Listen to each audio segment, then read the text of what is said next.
Hey friends, the holidays are right around the corner and I usually spend my free time crafting. Today I'm going to show you how you can make these cute houses with printable templates. So let's get into it. Here's all of the tools I'm using for this project. I'll also have them linked below in the description. Here's how the templates look when they're printed out. I have these available right now in my web shop and you can print them out on your normal at-home printer.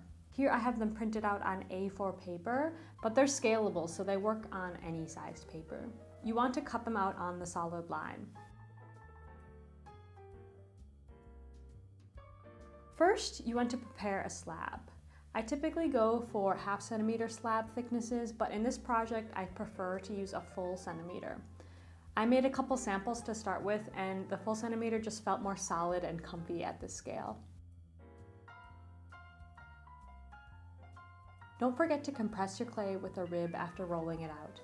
This will help later with warping and remove the texture from the canvas. Then I transferred the slabs to a board lined with newspaper. For this project, I recommend letting your slabs harden a little bit. This will make it easier to cut and assemble them with clean edges and lines. However, if you don't have time or you don't mind a little wonkiness, you can skip this step. The climate now in my basement is cold and wet, so I let them dry overnight. But keep in mind that this might take only an hour or two in your space, depending on the climate in your area. You want your slabs to look like this. See how they bend a little, but they're not floppy. Then you can cut out your pieces.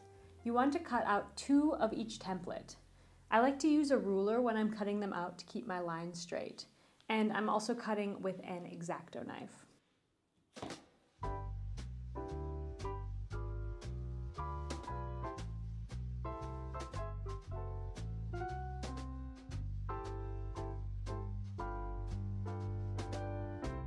Once the pieces are cut out, follow the instructions on the templates to prepare the pieces for assembly. The corners of the house need to be cut at approximately 45 degrees and scored. I don't worry about getting them exactly at 45 degrees as the clay can still be squished a little. So I don't use any tool here to measure the angle, but I just eyeball it. A scoring tool is great for roughing up the edges, but if you don't have one, you can also use a serrated rib or a needle tool.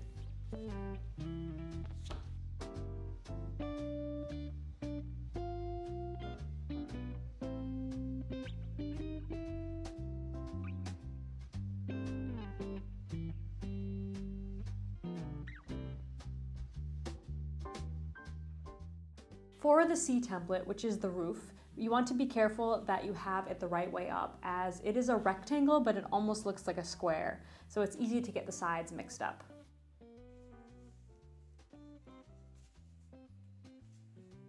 Also, you want to score the roof slightly away from the edge as the template indicates. This is because the roof hangs over a little bit, which you will see shortly when we are assembling.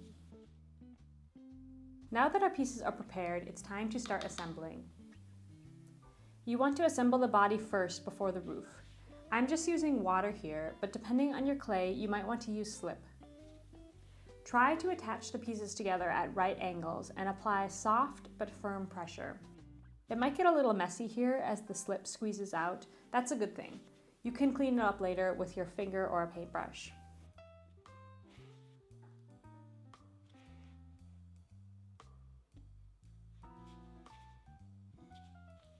Once the body is assembled, you want to do some additional scoring on the edges of the walls where they will attach to the roof. To get the roof to sit flat, you might also need to cut off the corner of the shorter wall, as I'm doing here. This will depend on the thickness of your clay, so I recommend checking first before you attach them.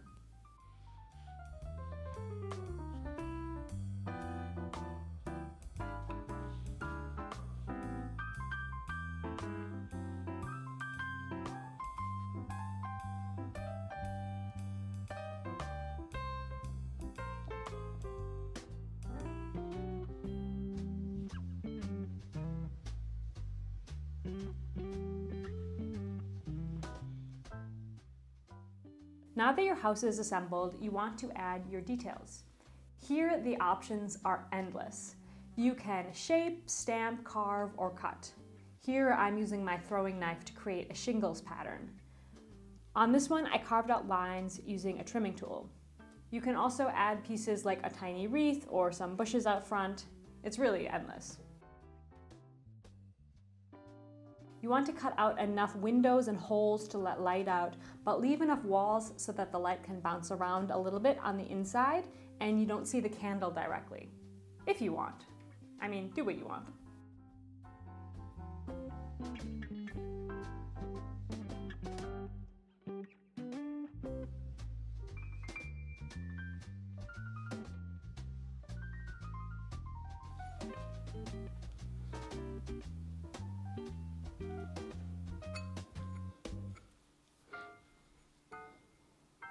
With any pot that I'm attaching pieces together, I like to wrap them in plastic for 24 hours before letting them dry out. I find that this helps a lot with avoiding cracks. And once the pot is fully dried out, you want to finish it according to your clay's instructions. I'm using stoneware clay here, so I'm going to biscuit and apply a glaze. I know that some of you watching are using air dry clay, and this project will absolutely work for that, but I'm not sure that you're going to be able to put a candle in it. You want to check what it says on your clay packaging, and don't be afraid to reach out to the manufacturer to make sure. You don't want to expose it to a flame unless you're absolutely sure that it's not going to throw off any dangerous fumes. If you're glazing, I recommend a light color, on the inside at least, which will help bounce the light around. But do whatever you want and don't be afraid to experiment.